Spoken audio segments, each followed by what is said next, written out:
السادة المتتبعين الأوفياء، متتبعي ومشاهدي قناة حميد ستوريز، مرحبا بيا عندكم مرة أخرى.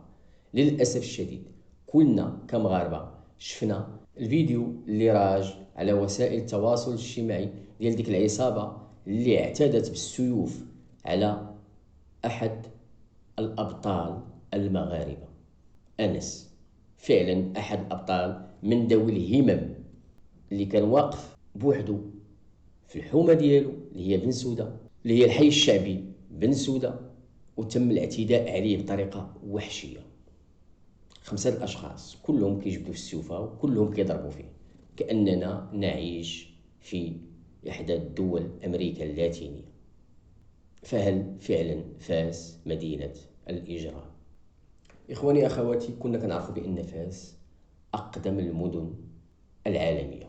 فاس رمز الحضارة، رمز العلم. فاس موطن الرجال، والدليل هو هذا الأخ أنس، أحد رجالات المغرب، شاب عنده 24 سنة، من ذوي الهمم، عنده إعاقة شبه نصفية، أحد أطرافه العليا ثقيلة وأحد أطرافه السفلى ثقيلة، وعنده صعوبة في النطق.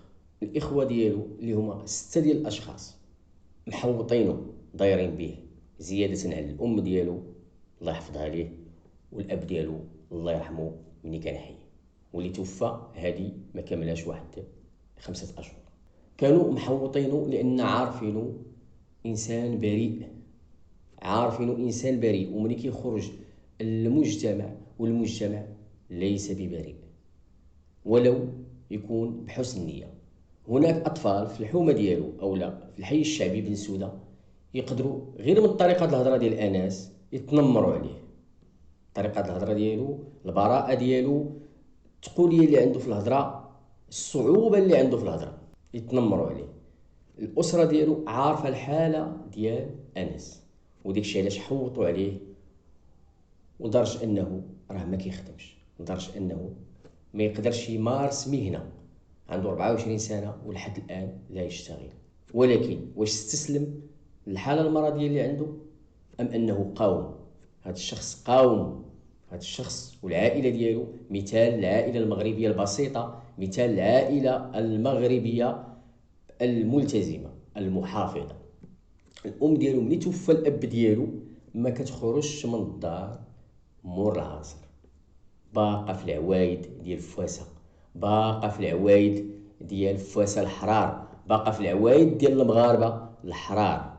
عندها 6 الرجال زائد أنس، مرأة كبيرة، ورغم ذلك لا تتصابى. مرأة كبيرة ورغم ذلك ما قالتش أنا راه نقدر نخرج في أي لحظة، أنا راه وصلت لواحد السن وأنا وأنا وأنا وأنا كما كيقولوا بنات اليوم.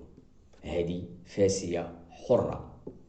والدليل كذلك أنها ربات لنا هذا البطل اللي عنده شهادة من الجامعة الملكية للأشخاص في وضعية إعاقة، وعنده عدة جوائز في كمال الأجسام وفي رياضة الملاكمة. هذا الشخص اللي هو أنس والبطل ديالنا اللي ما استسلمش للظروف اللي هو فيها، ما قادرش يخدم فعلا، ما قادرش يخدم، ما قادرش يؤدي واحد الدور في المجتمع بسبب واحد الإعاقة، ولكنه ما حبش كيدير الرياضة. ما دارش بحال وليداتنا دابا، وأغلب وليداتنا اللي غارقين في المخدرات. اتجه للرياضة، لقى المتنفس الوحيد ديالو مع الرياضة. وهذه واحد اليومين هو واقف في حومته بكل ثقة، هذوك الناس اللي كيعرفوه في الحومة كيحبوه كيدوزوا يسلموا عليه، كيدير السي انس صافا السي انس لاباس عليك السي انس، وهو كيتفرج كيشوف الناس غادا جايين. هذاك هو المتنفس الوحيد اللي عنده.